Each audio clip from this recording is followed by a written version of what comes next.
നമസ്കാരം, എല്ലാവർക്കും നമ്മുടെ വീഡിയോയിലേക്ക് സ്വാഗതം. കോഴിക്കോട് ജില്ലയിലെ മുക്കം ടൗണിനോട് ചേർന്ന് ഇരവഞ്ഞിപ്പുഴയുടെ തീരത്ത് സ്ഥിതി ചെയ്യുന്ന ക്ഷേത്രമാണ് തൃക്കുടമണ്ണ ശിവക്ഷേത്രം. 4 ഭാഗവും പുഴയാൽ ചുറ്റപ്പെട്ടു കിടക്കുന്ന ഈ ക്ഷേത്രം മഴക്കാലമാകുമ്പോൾ ഏറെക്കുറെ വെള്ളത്തിനടിയിലാവും എന്നൊരു പ്രത്യേകത കൂടി ഈ ക്ഷേത്രത്തിനുണ്ട്. അപ്പൊ നമുക്ക് ഈ ക്ഷേത്രത്തിന്റെ വിശേഷങ്ങൾ അറിയാം.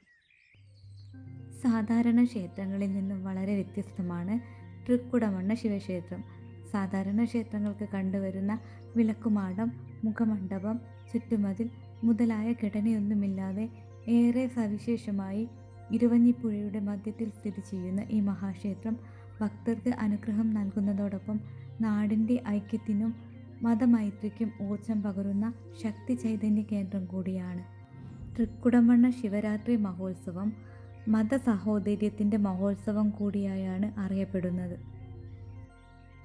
ഈ ക്ഷേത്രത്തിൻ്റെ ഐതിഹ്യം എന്തെന്നറിയാം.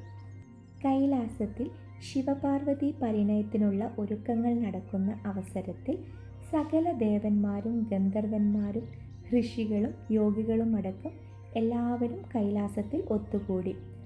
അപ്പോൾ ദക്ഷിണദേശത്ത് ഋഷിപുങ്കവന്മാരുടെയും മറ്റും അഭാവത്തിൽ ധർമ്മഭ്രംശം നേരിടാൻ ഇടയായി. ഇത് മനസ്സിലാക്കിയ പരമശിവൻ ഈ അസന്തുലിതാവസ്ഥയ്ക്ക് പരിഹാരം കാണാൻ മഹായോഗിയായ അഗസ്ത്യ മഹർഷിയെ നിയോഗിച്ചു. എന്നാൽ ശിവപാർവതി പരിണയം നേരിൽ കാണാനുള്ള ആഗ്രഹത്താൽ മുനീന്ദ്രൻ യാത്രയിലുടനീളം നടപ്പന്തൽ വേണമെന്നും ഭൂമിയിൽ ചവിട്ടാതെയായിരിക്കണം യാത്രയെന്നും സർവോപരി ശിവപാർവതി പരിണയം നേരിൽ ദർശിക്കണമെന്നുമുള്ള ഉപാധികൾ മുന്നോട്ട് വെച്ചു. ഈ ഉപാധികൾ നിറവേറ്റാൻ വിശ്വകർമാവ് മെതിയടിയും കാൽക്കുടയും നിർമ്മിച്ചു നൽകുകയും പരമശിവൻ ശിവലിംഗം നൽകി അതിൽ തൊട്ട് ധ്യാനിച്ചാൽ പാർവതി പരിണയം കാണാൻ സാധിക്കുമെന്ന് അരുൾ ചെയ്തു. അങ്ങനെ ദക്ഷിണദേശത്തേക്ക് യാത്രയായി. മുനീന്ദ്രൻ വഴിമധ്യേ ഇന്നത്തെ അഗസ്ത്യൻമൊഴിയിലെ ഒരു ദേവീക്ഷേത്രത്തിൽ വിശ്രമിച്ചു. ആ ക്ഷേത്രം നിന്ന സ്ഥലത്തിന് അഗസ്ത്യൻമൊഴി എന്ന് പിൻകാലത്ത് പേരുണ്ടായി.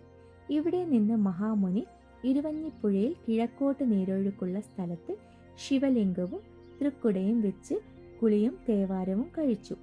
അവിടെ വെച്ച് ധ്യാനത്തിൽ ശിവപാർവതി പരിണയം ദർശിക്കാൻ ഭാഗ്യമുണ്ടാവുകയും തുടർന്ന് യാത്ര തുടരാൻ നോക്കിയപ്പോൾ തൃക്കുടയും ശിവലിംഗവും എടുക്കാൻ കഴിയാതെ അവിടെ ഉറച്ചു പോയതായി മഹാമുനിക്ക് അനുഭവപ്പെട്ടു. തുടർന്ന് അവിടെ മഹാമുനി ഒരു കുടന്ന മണ്ണ് ശിവലിംഗത്തിന് ചുറ്റും കൂട്ടുകയും നദിയിൽ ഒഴുകി വന്ന പാളയിൽ നിവേദ്യം അർപ്പിക്കുകയും ചെയ്തു. തൻ്റെ ദൗത്യം നിറവേറ്റിയതായി മനസ്സിലാക്കിയ മഹാമുനി കൃതാർത്ഥതയോടെ കൈലാസത്തിലേക്ക് മടങ്ങുകയും ചെയ്തു.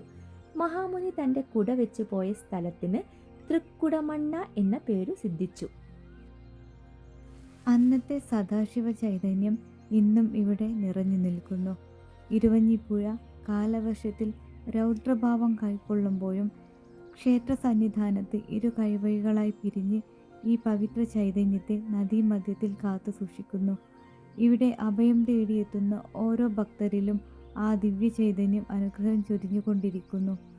മീനമാസത്തിലെ രേവതി ഞാറ്റുവേലയിൽ നടത്തുന്ന മഹാനിവേദ്യമാണ് കുഞ്ഞിപ്പർച്ച. ഇഷ്ടസന്താന ലബ്ധിക്ക് മലർനിവേദ്യം എന്നിവ ഇവിടുത്തെ പ്രധാന വഴിപാടുകളാണ്. വിദൂരദേശങ്ങളിൽ നിന്ന് പോലും ഈ വഴിപാട് കഴിപ്പിക്കാൻ ധാരാളം ഭക്തജനങ്ങൾ എത്തിച്ചേരാറുണ്ട്.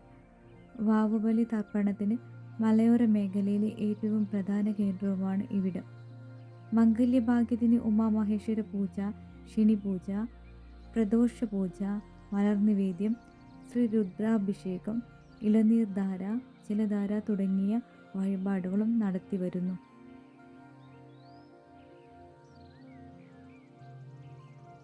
ഒത്തിരി സ്നേഹത്തോടെ വീണ്ടും കാണാം.